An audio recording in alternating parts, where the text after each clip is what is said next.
stuck transferring your Forza Horizon 5 save from Xbox to PC?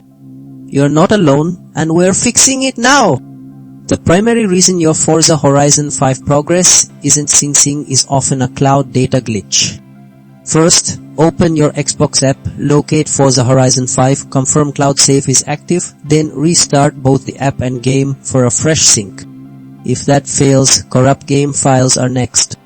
Method 2. Verify game files. Using the Xbox app's Manage settings, selecting Verify and Repair. This cleans up broken data. Still no luck? Manual intervention is key. For method 3, locate your Forza Horizon 5 save path on PC, copy its files and paste them into the correct target directory, overwriting old saves. Be precise with folders.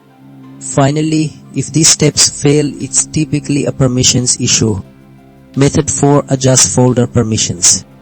Navigate to your game, save folder, right-click, go to security, and grant full control to your user account. This ensures Forza Horizon 5 has necessary access. With these quick steps, you'll be racing again!